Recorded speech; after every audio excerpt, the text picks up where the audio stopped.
So related to this, and it may not exactly be related to this, but one of the things that, for our Hire My VA site, we've got like 150 podcast episodes, and we've transcribed them all. So what we do is we use Spoke to automatically transcribe it. Then what we do is I have one of my VAs go in and kind of clean it up because it's not perfect. Yep. And then we post that on the page where we've got the video, the audio, and then the transcription. What we've decided to do to add to that would be to start adding in like, hey, here's some few quick summary points above that. So I guess I'm wondering are we wasting our time cleaning up automatic transcriptions and even posting those? Maybe we're better off just saying, let's do the 1,000-word summary and leave it at that or something like that. So I have exact experience in this, in the sense that we've been recording these office hour videos and throwing transcripts of them on Curious Ants for a couple years now. Yeah. At first, my attitude was, I just want to get the transcript on the page at the video, because some content, even if it's not great, is better than no content. Right. For SEO perspective. I read something, I think it might have been the idea that Google doesn't like automation, but also there's something else I think John Mueller said it maybe about a year ago. And it made me think that Google might be considering that low quality content because some of the transcriptions were really bad. Well, did you guys go in and clean it up at all? Yes, I did. Okay. And guess what happened? I got a lot more traffic. Okay. So right now, what we do is we do not publish a transcript unless it's been edited. Yeah. And then I'm gradually going back into the old ones and updating those to be at least make some sense. Yeah. And so in some cases, I will just have a paragraph or two that is a summary. In other cases, I will pay someone to really polish that transcript. This is how I met Yusuf. I was thinking about that. Yusuf was originally hired to polish the transcripts.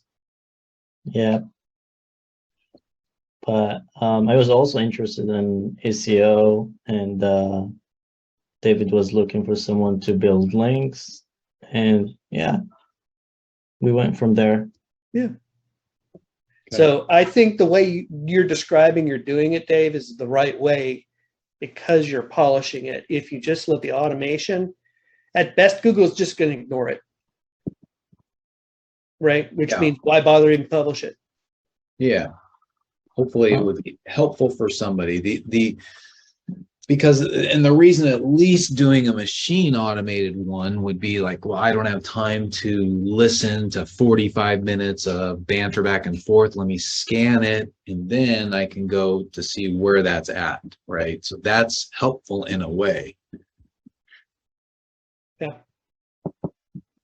Okay, so at least we're okay, so we're doing the right thing. Question is are we getting any extra traffic over time? I don't know.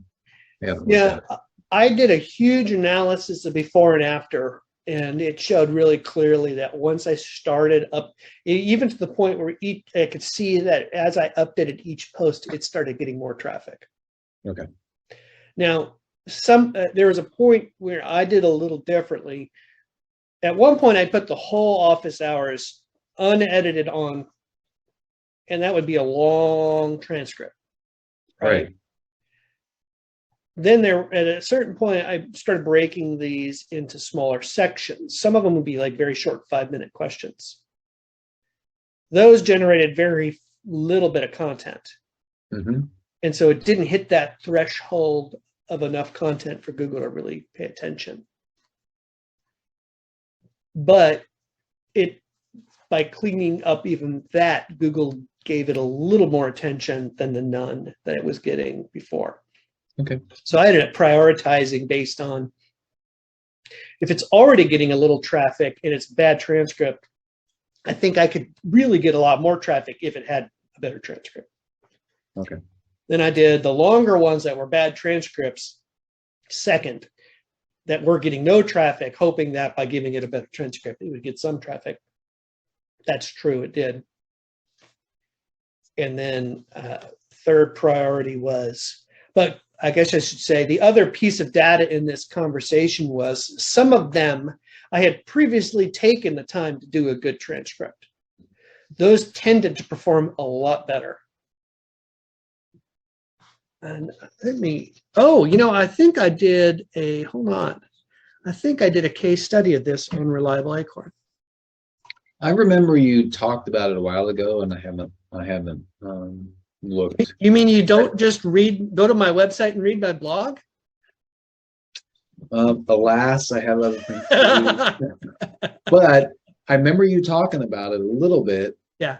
However, I figured, well, now's a good time to ask it Yeah. in light of this new update. Yeah. From this algorithm update. Let me see if I can find the article to share with you.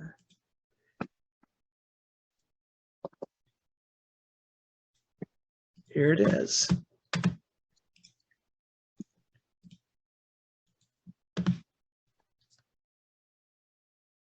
Oh, there, my ISP has been, I'm just going to share this with you.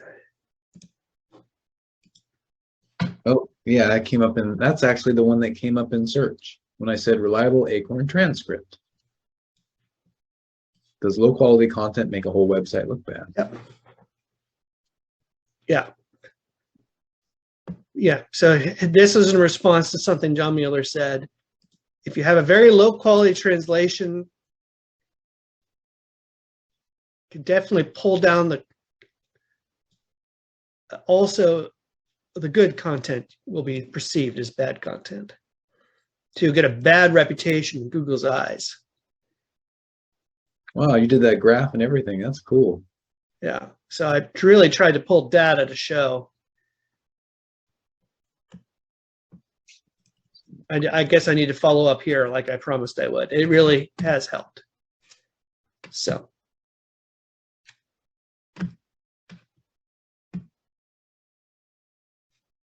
Quality over quantity seems to be the theme today.